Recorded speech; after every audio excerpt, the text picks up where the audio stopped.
So tayo po ay dumako na, no? Sabi dito, kapahingan para sa bayan ng Diyos. Kaya't, gaya ng sinasabi ng Espiritu Santo, basahin po natin tong buo, no? Ngayon, eto po, makinig po tayo. Sinasabi po ito ng Holy Spirit, ng Diyos po mismo sa atin, ha? Ngayon, kung marinig ninyo ang kanyang tinig, huwag ninyong papagmatigasin ang inyong mga puso, gaya ng sa paghihimagsik, gaya ng sa araw ng pagsubok sa ilang. Na doon ay sinubok ako ng inyong mga ninuno, bagaman nakita nila ang aking mga gawa sa loob ng 40 taon. Kaya't nagalit ako sa lahing ito at aking sinabi, sila'y laging naliligaw sa kanilang puso at hindi nila nalaman ang aking mga daan. Gaya ng sa aking galit ay aking isinumpa, hindi sila papasok sa aking kapahingahan. Nandito na po yung kung ano yung nangyari noon, siyang nangyayari ngayon. Yung mga Israelita na linigtas po ng Diyos sa pamamagitan ni Moises mula sa Ehipto, pagkakaalipin sa Ehipto, binagtas ang Red Sea. No, sabi po dito sabi po sa Hebrews 11, ha. Ayan. Sabi sa Hebrews 11:29, sa pananampalataya ay tinahak nila ang dagat na pula. So ibig sabihin, may pananampalataya pa sila habang binabagtas nila yung dagat na pula. Natulad sa tuyong lupa. Ngunit nang tangkaing gawin ito ng mga Ehipsyo ay nalunod sila. So take note mga kapatid, may pananampalataya pa sila nung una. Pero ang sabi dito, 'di ba, nawala. Sabi po sa pinaka-last verse nitong binabasa po natin, hindi po sila makakapasok dahil sa anong dahilan? Unbelief. Nawala yung pananampalataya. Kaya ito nga po yung sinasabi ng Diyos, habang naririnig mo yung tinig na ito, kahit napakaliit na niyan, nung tinig po ng Holy Spirit sa'yo, yung conviction na magbalik loob ka na sa Diyos, bilang ikaw ay, tumatalikod na sa yung pananampalataya. Huwag mo nang pagmatigasin. Kasi posible eh. 'Di ba? Posible na tumigas mulit-muli ang puso mo dahil nga po, mula sa katotohanan, yung mga kasinungalingan na ngayon yung pinapakinggan mo. Kung kanino ka nakikipag-fellowship, yun ang ibubunga mo. Kung nakikipag-fellowship ka sa Diyos, sa banal na Espiritu, bunga niya. Christ-likeness ang bubunga sa'yo. Pero kung nakikipag-fellowship ka na, diba, doon sa mga ginagamit ni Satan na mga tao, yun ang ibubunga mo. Diba? Magiging mapaghimagsik, magiging rebellion ka na naman, magkaka-idolatry ka na naman. Sa iyong sarili o sa ibang tao. Magiging prideful ka na naman, titigas na naman ang iyong puso. Kaya sabi ng Panginoon, huwag papagmatigasin ng iyong puso. Do not harden your heart. Hanggang naririnig niyo po yung tinig na ito ng Diyos sa pamamagitan ng kanyang mga lingkod. Tayo po ay magbalik loob na sa kanya. Kasi malapit na po siyang bumalik. Ito na nga po yung season eh. Hindi niya man binigay sa atin yung oras. Pero ito na yung season eh, na kailangan naghahanda na tayo. Katulad po ng 5 wise virgins. Hindi sila tumulad dun sa 5 foolish virgins. Kasi nga po, yung 5 foolish virgins, ito po mga kapatid ha. Akala po kasi ng iba, yung 5 foolish virgins ay walang pananampalataya. Meron eh. Meron sila. Akala nga po kasi nga nila, sila ay handa na, nagpakampante kasi sila. Lahat po tong mga, tong mga dalagang ito ay nag-aantay na po. 'Di ba? Naghahanda na. Pero ang kaibahan nga po dun sa isa, nagpakampante. 'Di ba? Walang oil sa kanyang lamp. Samantalang yung 5, naghanda, nagprepare. Laging iniisip na anytime soon, kahit ngayon, kahit bukas darating ang Panginoong Hesus. Pero yung 5, nagpakampante. Diba? Nag-compromise. Ito po yun mga kapatid. Makinig po tayong mabuti. Ang sabi, kasi po, ito po yung nangyayari, Kaya po, ang tao ay unti-unting tumatalikod sa pananampalataya. Yung conviction po sa inyo ng Holy Spirit, pag paunti-unti nyo po, kunwari, pag nag-uutos siya, hindi mo sinusunod, ay, bukas na, ganito. Diba? Yung sa paunti-unti mo, na hindi pagsunod dun sa conviction ng Diyos, dun sa boses ng Diyos, nagpapatong-patong yan. Para nga pong yung mga ligaw na damo, yung weeds, Ay, saka ko na yan, maliliit pa naman sila. Wala yun, hindi naman yun makaka-apekto sa halamanan. Pero makikita mo na, isang araw, ayun na, isang bungkus na. Napakalalaki na nung mga ligaw na damo. Ganun po. Yung sa mga paunti-unti mo na mga ginagawa na hindi pagsunod, pagsuway sa Diyos, hidden sins mo, unrepented sin mo, nagpapatong-patong yan. Hanggang sa hindi mo na malaman, wala na. Hindi ka na kinako-convict. Wala na eh. Pinabayaan mo kasi, hindi mo kasi iningatan hanggang sa huli. Yan po yun. Kailangan mong ingatan. Kailangan mong isipin na nandyan pa rin ang kaaway. Sila nga po'y triple time, double time, triple time. Mantalang mga tao nagpapakampante. Nakala nila, dahil nga binigay na nga po ng Panginoon, di ba, ang grace, ang kaligtasan, magpapakampante na sila sa buhay nila. Nababalik na naman sila sa pamumuhay sa kasalanan. Ang sabi nga po nyo, if you deliberately sinning, wala na pong sense yung pag-aalay ng Panginoon. Kasi hindi yun ang kanyang kalooban. Ang kalooban niya, di ba, dinestroy niya na nga, tinalo niya na yung sin, death, at si Satan, para ikaw from kingdom of darkness to kingdom of God, righteousness na niya, yung susundin mo. Paano ka magiging righteousness of God kung babalik ka na naman sa pamumuhay sa kasalanan? Diba? So, sabi po dito, no? Balik po tayo. Sabi po sa Hosea, so yan yung panawagan ng Panginoon, katulad nga po ng panawagan niya sa mga Israelita noon, no? Sa Hosea 14:4-5, I will heal their apostasy. I will love them freely, for my anger has turned from them. I will be like the dew to Israel. He shall blossom like the lily. He shall take root like the trees of Lebanon. So, sa mga Israelita, yan ang sabi ng Panginoon, I will heal their apostasy. So, habang naririnig nyo ito, itong tinig na ito na magbalik loob na sa Diyos, habang meron pang ngayon, diba, habang meron pa kayong ngayon, kasi take note, hindi nyo garantisado ang bukas. Hindi natin, tomorrow is never promised. Pwede po tayong mawala talaga. Anytime. Pwedeng bumalik siya, mas mauna siyang bumalik. So kung nandyan ka sa apostasy mo at bumalik siya o nawala ka sa mundong ito, paano na? Diba? Habang ngayon, habang meron ka pang ngayon, magbalik loob ka na sa Diyos. Repent. Sabi nga po niya dun sa mga Ephesus sa Revelation, yung kanilang first love, iniwan nila. Ayun, sabi dito, I have this against you, that you have abandoned the love you had at first. Remember, therefore, from where you have fallen, repent. Sabi, repent and do the works you did at first. Kung ano yung dati mong ginagawa, gawin mo lang ngayon. Bumalik ka sa Diyos. Bumalik ka dyan, kung saan yung kaligtasan na binigay niya sa iyo. Kasi ibang way na yung binabagtas mo, kapatid eh. Sabi dito, if not, ito po yung warning, if not, sabi, if not, I will come to you and remove your lampstand from its place unless you repent. Yan po yun, sabi, unless you repent. Magsisi, ang pagsisisi po, ang repentance, hindi lang yan basta sa bibig, basta sa pananalangin, it extends to your life. Pagbabago ng isip, ng puso, ng pamumuhay. Yun po ang repentance. Patungo po sa mulit-muli lalakad ka sa righteousness ng Diyos. Yan po yan. So, sabi nga po dito,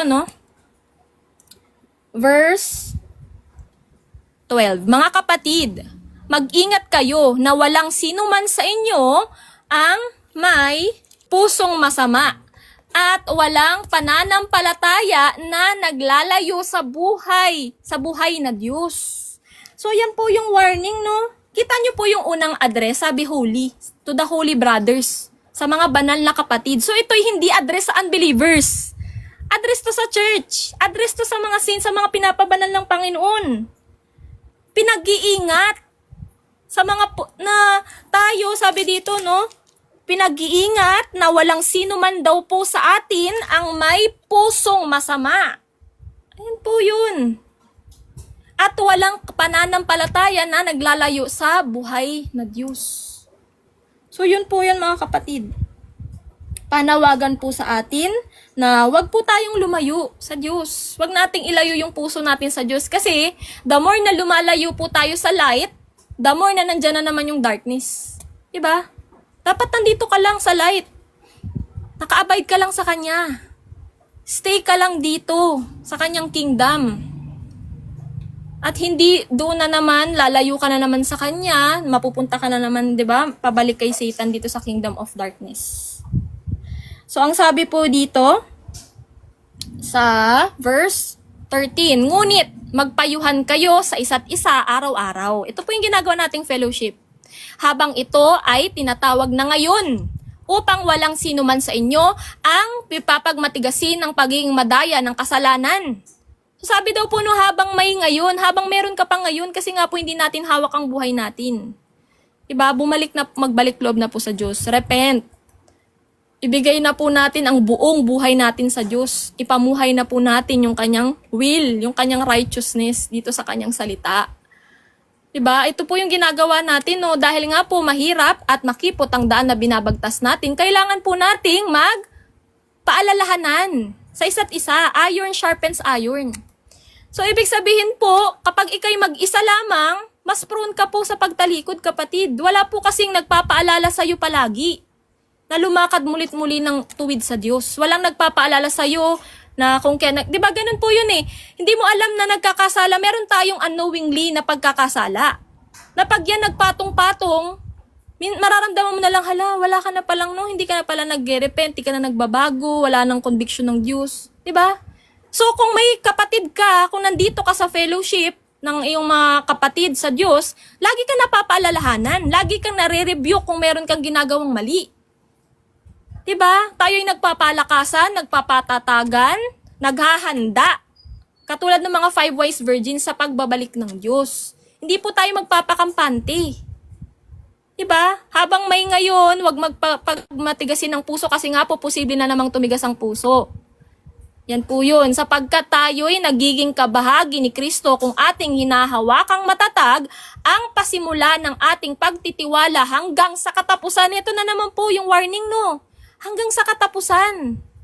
Bakit po masusulat palagi dito na ingatan hanggang katapusan kung once save, always save? Ang Diyos, binigay yung kaligtasan. Hindi yan maaalis sa'yo kung ipamumuhay mo hanggang sa huli. Kasi ayan, ano po no, nandyan pa rin na nandito nga po tayo sa laman, na natutukso pa rin po. 'Di ba? Mahirap ang binabagtas nating daan, ang daming sufferings, ang daming trials. Tao yung umaalis. Tao yung nawawalan ng pananampalataya sa Diyos. Katulad nga po dun sa mga nabasa nating verse, na katulad po ng mga Israelita na nung una, nung binagtas nila yung Red Sea, may pananampalataya. Pero pagdating ng testing, pagdating ng trials sa ilang, nawala ng pananampalataya, kaya hindi sila pinayagan na pumasok sa promised land dahil sa unbelief. From pananampalataya, nawala. Unbelief na ngayon. So, ganun din po sa ating kung anong nangyari noon, siyang nangyayari ngayon. Kung tayo'y mawawala yung pananampalataya, tumalikod tayo sa pananampalataya natin sa Panginoong Hesukristo, edi tayo masasama. 'Di ba? Sa kanyang final redemption, sa kanyang second coming. Mga kapatid, sabi po dito, no, gaya ng sinasabi ngayon kung marinig ninyo, inulit po ulit mga kapatid, inulit po ulit yung panawagan ngayon, kung marinig ninyo ang kanyang tinig, huwag ninyong papagmatigasin ang inyong mga puso na gaya ng sa paghihimagsik. Yan po yun, rebellion. Naging, matigas na po kasi ang tao. Nagmamarunong na po, naging prideful, naging rebellious, naging harden na po yung hearts nila mulit-muli sa Diyos. Diba? Na kahit po naalaman na yung katotohanan, may mga makalangit na ng kaloob, tumitigas na naman yung puso. Hindi na naman pinapakinggan yung boses ng Diyos. Doon na naman sila nakikinig sa kasinungalingang turo o mga sinasabi dito sa mundo. Sabi po dito, no, sino-sino ba sila na matapos makarinig ay naghimagsik? Hindi ba ang lahat ng umalis sa Ehipto sa pamamagitan ni Moises? Yan nga po yung nabanggit natin, na dati may pananampalataya yung mga Israelita, pero dahil po sa mga, sa mga naranasan nilang hirap sa ilang, nag-fall away sila, nawalan ng pananampalataya. Yun po yun. Kaya nga po tayo, yung ating mga ginagawa dito sa ating walk sa Panginoon, yung ating pananampalataya, lagi pong nasusubok eh. Lagi po yan po kasi, dyan po tayo nasasanctify ng Diyos, dyan po tayo napapatatag, dyan po tayo minumold yung ating character. Diyan po napoproduce yung patience and endurance. Binabago tayo hanggang sa kanyang wangis. Kasi po, ang sanctification ay lifetime. Hanggang sa huli ng buhay mo, hanggang sa pagbabalik niya. Sinasanctify pa lamang tayo. Nasa laman pa rin. Yung laman natin, mag-glorified body pa yan, sa pagbabalik pa lamang niya. Kaya ngayon, pinag-iingat tayo. Na huwag tumalikod. Na huwag bumigay, diba, sa buyo ng mundo, sa buyo ni Satan ng kanyang evil forces. Palaging be rooted on the word, dito at dito. Kasi nga po, doon temptation ng Panginoong Hesus, sa Matthew chapter 4, word pa rin po eh. Salita pa rin, kasi siya po yan. Pag nawawala ka na sa pagbabasa ng kanyang salita, nawawala ka sa light. Nawawala ka dun sa rhythm, nawawala ka dun sa kalooban niya. Diba? Hindi po tayo titigil sa pagkilala sa Diyos na porket nagbasa tayo ng isang araw, wala na, hindi na tayo magbabasa. Diba? A man shall not live by bread alone. Kundi dito, sa mismong salita na galing sa bibig ng Diyos. Ito'y pagkain ng ating espiritu. Espiritu ang palakasin natin, hindi laman. Kasi sabi nga po no, sa 1 Corinthians chapter 10 verse 12 to 13, kaya kung iniisip ninyo na matatag na kayo sa inyong pananampalataya, mag-ingat kayo. Ayan o, pinag-iingat po tayo. Huwag tayo magpakampante ngayon. At baka mahulog kayo sa kasalanan. Deceitful po. Deceitful po, di ba? The deceitfulness of sin. Itong laman na to, deceitful. Itong pusong to, deceitful. Kaya kailangan lagi tayo naka-abide sa light, sa word. Ang Panginoon, naka-abide tayo sa Kanya, naka-root tayo sa Kanya. Kasi yan po yung protection natin eh. Sa mga ito, sa lies and deception ni Satan, word of God. Walang pagsubok na dumarating sa inyo na hindi naranasan ng ibang tao. Ngunit, maaasahan natin ang pangako ng Diyos na hindi niya tayo pababayaang subukin ng higit pa sa ating makakaya. Kaya kung dumaranas kayo ng pagsubok, gagawa siya ng paraan para mapagtagumpayan ninyo ito. Yung pangako niya po, hindi tayo susubukin ng higit pa sa ating makakaya. Basta magtiwala lamang tayo sa Kanya. Sabi nga po niya, no, yung kanyang grace, yung kanyang power, sapat para sa ating kahinaan, para po mapagtagumpayan natin ang lahat ng ito. Kasi napagtagumpayan niya na po ito eh, mga kapatid. At sabi nga po, sa Galatians, chapter 5, verse 16 to 17, kaya mamuhay kayo ng ayon sa nais ng banal na espiritu para hindi ninyo mapagbigyan ang pagnanasa ng laman. Do not gratify your flesh. Ang susundin nyo dapat daw po ay ang banal na espiritu, hindi ang flesh. Kasi dyan po unti-unti nawawalan eh. Na tumatalikod sa pananampalataya, flesh na naman nila ang sinusunod nila. At hindi ang Holy Spirit, hindi ang conviction ng Holy Spirit. Sapagkat ang ninanasa ng laman ay laban sa nais ng espiritu at ang nais ng espiritu ay laban sa ninanasa ng laman. Magkalaban ang dalawang ito, nag-uupos po. Dalawa po yung nagbabatil sa loob nyo, no? Habang tayo ay nandito na nga po, no, sa Panginoon. Law of sin and law of God. Kasi po, yung flesh nyo po, gustong-gusto niyan magkasala lamang. The natural desire of your flesh is to sin. Pero, ang gusto nga po ng Panginoon, di ba, sa Kanya po tayo susunod, sa Espiritu po niya. Kasi po, ang dala niyan sa atin ay eternal life. Yan o, kaya hindi nyo magawa ang inyong, ang gusto nyong gawin. So, yan po yan mga kapatid. Sabi po dito, nasa na po tayo? Dito na po tayo, no? 17? Tama ba? Tama, 17. Ngunit, kanino siya galit ng 40 taon? Hindi ba sa mga nagkasala na ang mga katawan ay nabuwal sa ilang? At kanino siya sumumpa na hindi sila makakapasok sa kanyang kapahingahan, sa kanyang eternal rest? Kung hindi sa mga sumuway. Kaya't nakikita natin na sila'y hindi nakapasok dahil sa kawalan ng pananampalataya, unbelief. Yan po yun. Abide in the Lord Jesus Christ po mga kapatid. Amen. So dito po, ito yung binabanggit natin na sa last verse, unbelief. Yung hindi nakapagpasok sa kanila sa promised land. So ganun din po sa atin. Hindi na po physical na promised land, no? Kundi po yung pangako niya doon na bago na pong mundo. New Jerusalem na. New earth, new heavens, new earth, new Jerusalem. Mga kapatid, yan yung pangako niya sa atin eh.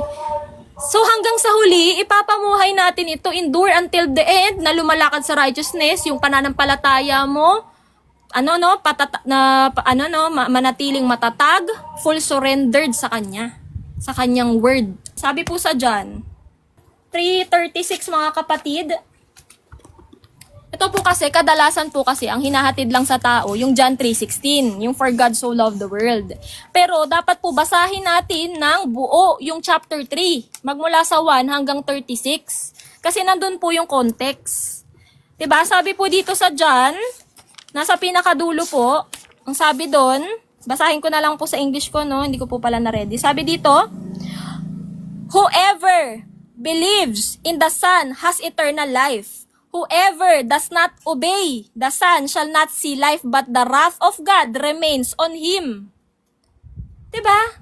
Kung sino daw po yung mananampalataya sa Panginoong Jesucristo, take note ang pananampalataya. Ano pong pananampalataya?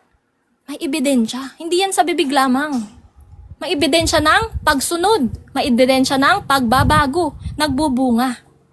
Diba? Kaya nga sabi dito, kung sino daw yung hindi mag-o-obey sa ating Panginoong Jesucristo shall not see life.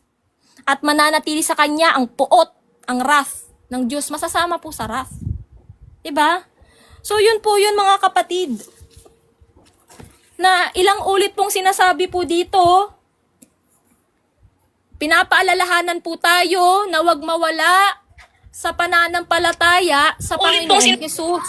Kaya ang sabi niya po dito sa 2 Peter chapter 3, Verse 9, the Lord is not slow to fulfill His promise, as some count in slowness, but is patient toward you, not wishing that any should perish, but that all should reach repentance. Hindi po siya, hindi po siya mabagal. Remember, He is not operating under time. Siya po ay hindi po mabagal sa kanyang pagtupad sa kanyang pangako dito sa kanyang mga sinasabi dito sa kanyang salita. Kundi nananatili pa siyang patient. Nananatili pa siyang mapagpasensya sa mga tao na yung mga tao ay magrepent. Magbalik loob sa kanya, magbago ng kanilang pamumuhay at lumakad na po ng tuwid sa kanya. Diba, wag mawala yung pananampalataya natin sa Panginoong Jesucristo, which is nakaroot po sa kanyang salita. Faith comes from hearing and hearing through the word of Christ. Pag sinabing pananampalataya sa Panginoong Hesus, pananampalataya po sa kanyang salita, word of God. Siya po yan. Diba mga kapatid?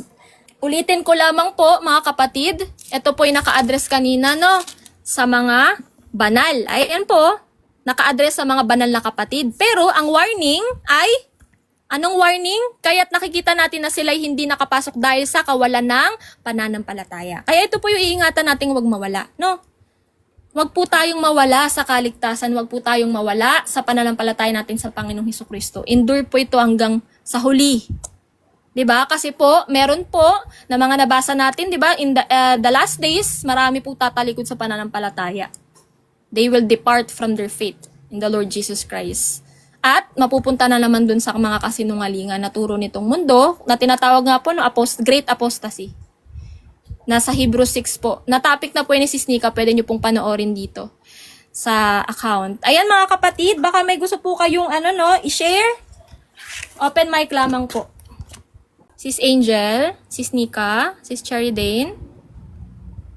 Hello po, Brother CJ, Nanay Wilma, Nanay Evelyn, Brother Joe. Baka may gusto po kayong i-dagdag. Yes, amen. The Lord message to the church is stay strong in the times of tribulations. Ito po yun, kailangan yung mga church ngayon piniprepare na po talaga ang lahat. Maging prepared po tayo sa kanyang pagbabalik.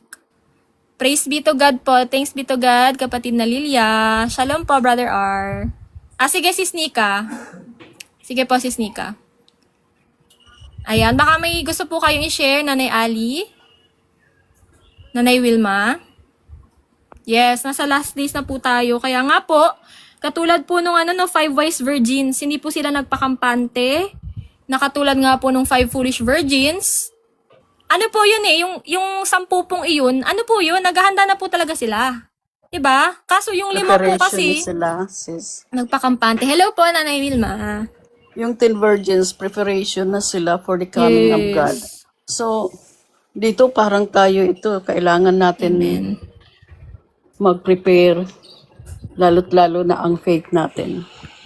Napaka, ang ang pahayag ng Hebrew 3, talaga ano ka na, talaga mag-abide ka talaga sa Panginoon, sa kanyang mga salita. So, tayo na nandito na, wag nga tayong mapagkampante katulad ng 10 virgins, nagkampante ang 5, so yung iba naging wise. So, tayo maging ganun din tayo bilang ngayon na nasa saliksik na natin, nakikita na natin, nandito na tayo sa kingdom of God. Ito nga yung malalim na kahulugan ng seek first the kingdom of God and His righteousness, and all added na. Kaya, hindi biro mag-seek ng kingdom of God. Kasi, lalo na kung tayo ay pumupunta sa mga church pa or nakikinig, ito in-input sa akin ng Panginoon now na kung marinig nyo na ang mali sa pahayag ng salita ng Diyos, depart na. Kasi hindi na ito kalooban ng Diyos eh. Ibinibigay na nga sa iyo ang pahayag, ibinibigay na sa iyo ang tama. Hindi ka pa rin nag-a-avoid. Paano? Malilinlang pa rin tayo, madidisib pa rin tayo.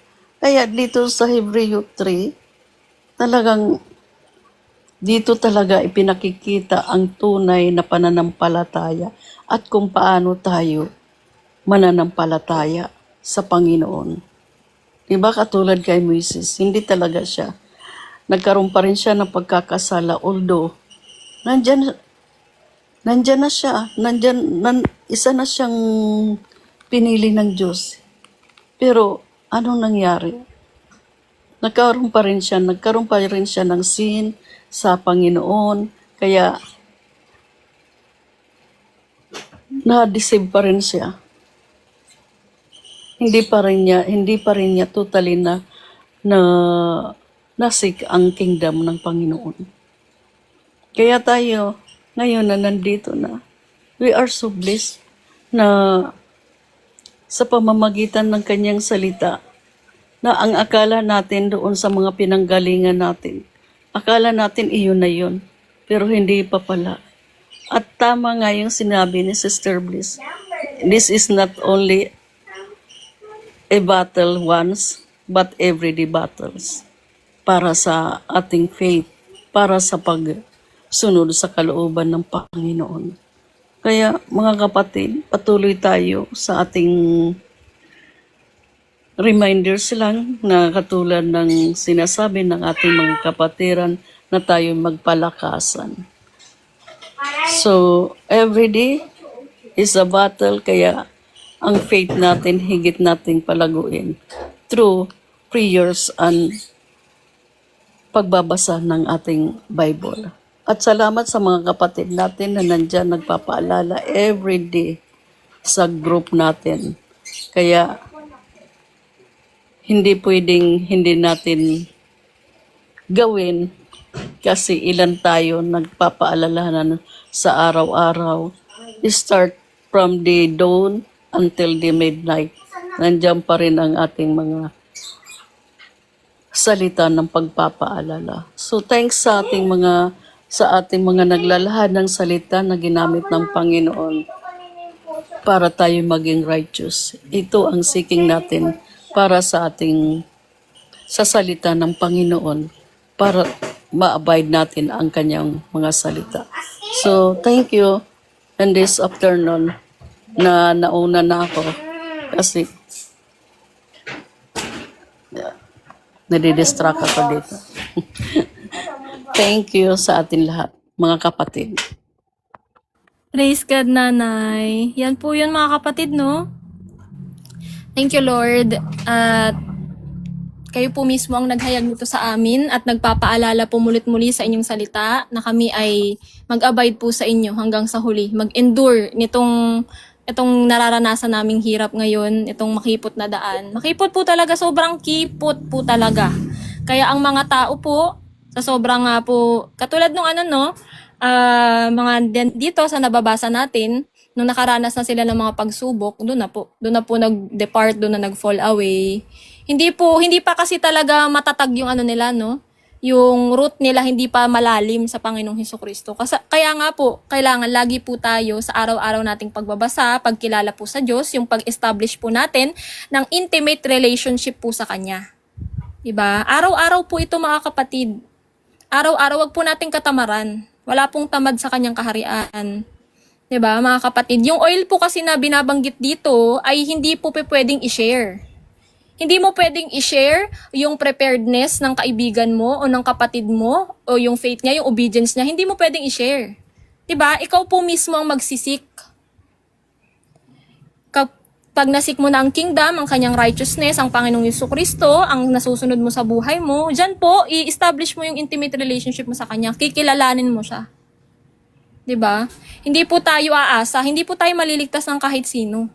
Kaya nga po yung sa 5 foolish virgins ang hihingi sila ng oil dun sa 5 wise virgins, hindi po pwedeng i-share eh. Ikaw mismo. Ikaw mismo ang kailangan mag-seek, personal seeking.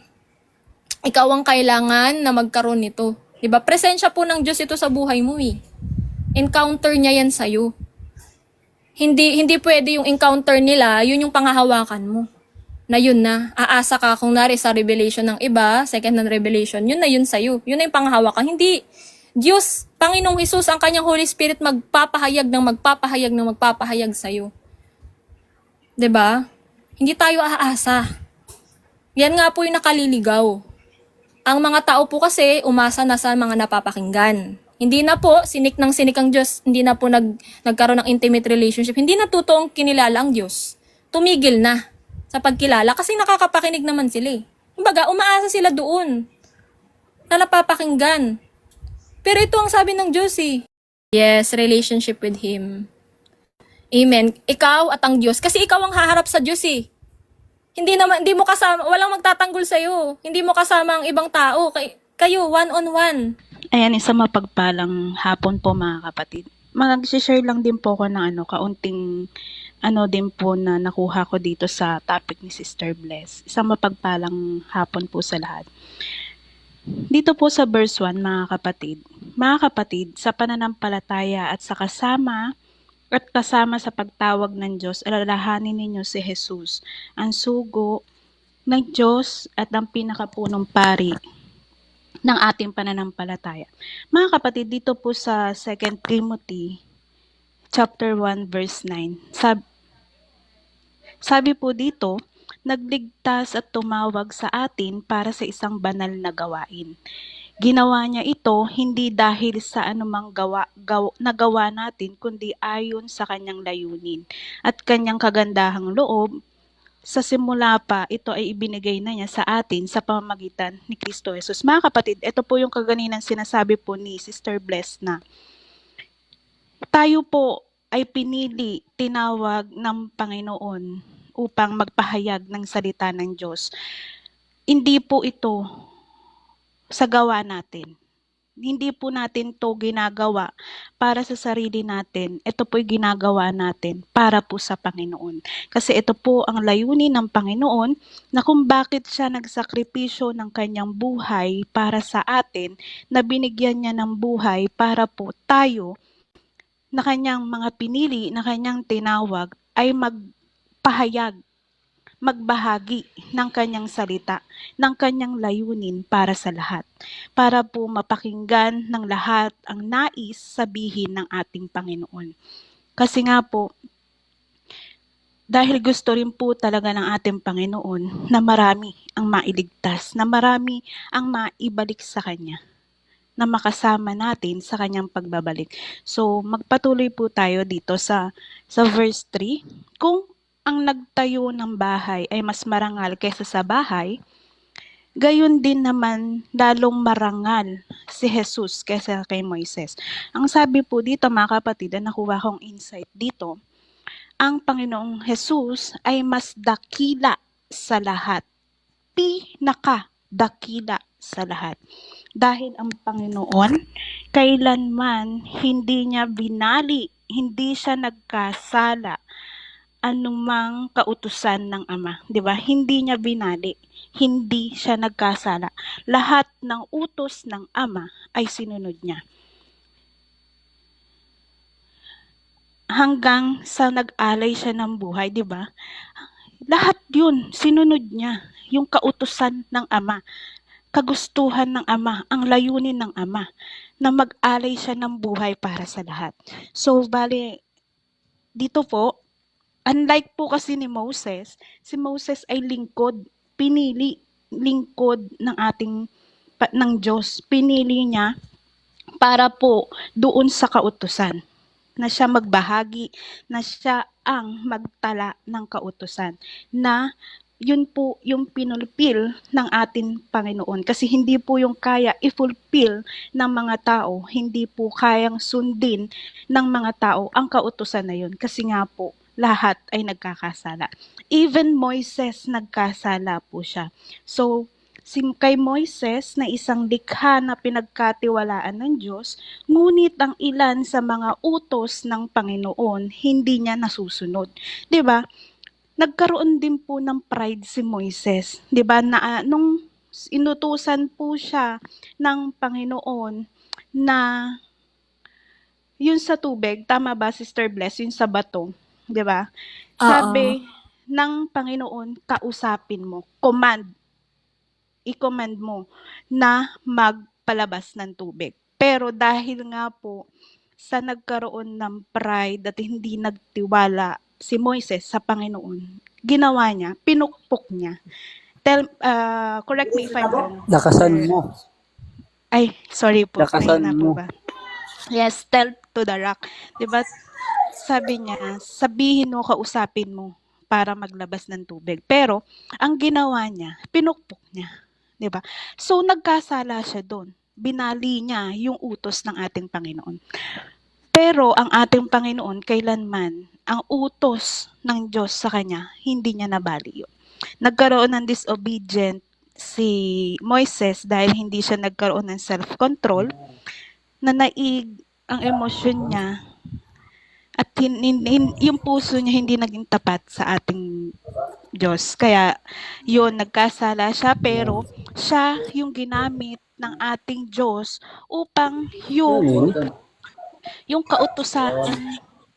kautusan ng Diyos para sa lahat ay maipagkaloob sa lahat ng tao. Na yun po yung pinulpil ng ating Panginoon at kanyang ipinagkaloob sa atin yung pagmamahal. 'Di ba? Naging tapat yung pagmamahal ng Panginoon sa atin. Na yun ngayon ang sinusunod natin. Na yun ngayon yung pinagkakaloob din natin sa ating mga kapatid na kailangan din natin magtulungan sa pagpapahayag, sa pagbabahagi ng salita ng Panginoon. Diba? Alam naman po natin na mahirap. Mahirap ang sumusunod sa ating Panginoon. Mahirap yung daan. Pero dahil kaya po tayo nandito, nagtutulungan tayo na mapalakas ang pananampalataya ng bawat isa upang kung sino man yung manghina, hahatakin natin, palalakasin natin para bumalik siya sa pananampalataya sa Panginoon. 'Di ba? So dito po yung sa huli po na 'di ba po nagalit ang Panginoon sa mga Israelita dahil nga po sinuway nila yung utos ng Panginoon, hindi sila nagtiwala sa Panginoon. So nagalit ang Panginoon na ang sabi po dito, hindi sila makakapahinga sa piling ko. Ito po yung, kung ipapasok po natin sa generation natin, ito po yung mga taong hindi makakaramdam ng pahinga ng Panginoon, yung mga taong tumatanggi sa salita ng Diyos, tumatangging tanggapin ang Panginoon sa kanilang buhay. 'Di ba? Kasi pag wala po tayong Diyos sa ating buhay, ano po ba ang nangyayari sa ating pamumuhay, 'di ba? Pagod, nakakaramdam ng stress, lahat nandiyan. Kadiliman. Pero pag ikaw may Diyos sa puso mo, sa buhay mo, maliwanag. Kahit may mga problema, may mga pinagdadaanan ka pa, basta may Panginoon ka sa puso mo, sa buhay mo, liwanag pa rin ang makikita mo. 'Di ba? May kapahingahan ka sa Panginoon kahit gaano pa kadami yung hirap na pinagdadaanan mo. Basta kasama mo ang Panginoon, may pahinga ka sa kanila. Pero ang mga taong walang Diyos sa buhay nila, kailanman hindi sila makakaramdam ng kapahingahan. Kasi ang kapahingahan po na hinahanap ng mga tao, pagmamahal na hinahanap ng bawat isa sa atin, ang magkakaloob lang po talaga niyan sa atin ay ating Panginoon lamang. Sa Kanya lang natin to mararamdaman, yung pahinga, yung pagmamahal na hinahanap natin. Hindi natin, yes, mabibigay ng pamilya natin, mabibigay ng kahit sino sa atin, pero yun talagang totoong pagmamahal, yun talagang totoong pahinga na nanaisin natin sa Panginoon lang talaga natin makukuha. Kaya, mga kapatid, paulit-ulit na tayong pinagsasabihan sa salita ng Diyos na habang may oras, habang napapakinggan, nababasa, naririnig ang salita ng Diyos, huwag mong isarado ang iyong puso.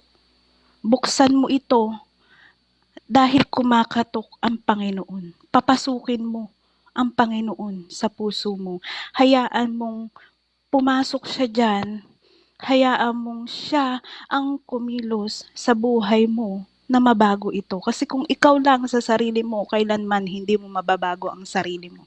Pero kung ang Panginoon ang papapasukin mo dyan, siya ang kikilos para baguhin ang buhay mo. Siya lamang.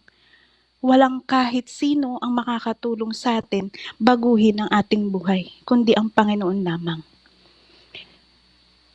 Lahat ng mga kasalanan, kahit gaano pa yung kasalanan na nagawa mo, naging kriminal ka man, naging magnanakaw ka man, ano man yung kasalanan mo, lumapit ka lamang sa Panginoon.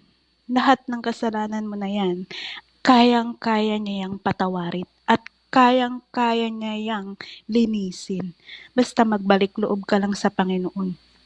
Dalawang kamay niya ang naghihintay sa'yo na yakapin tayo, na yakapin ka. Ikaw lamang ang hinihintay ng Panginoon na bumalik sa Kanya. Kaya mga kapatid,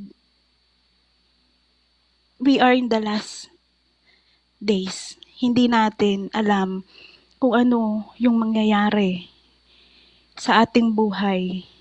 Kaya kailangan natin na wag na tayong maglaro pa.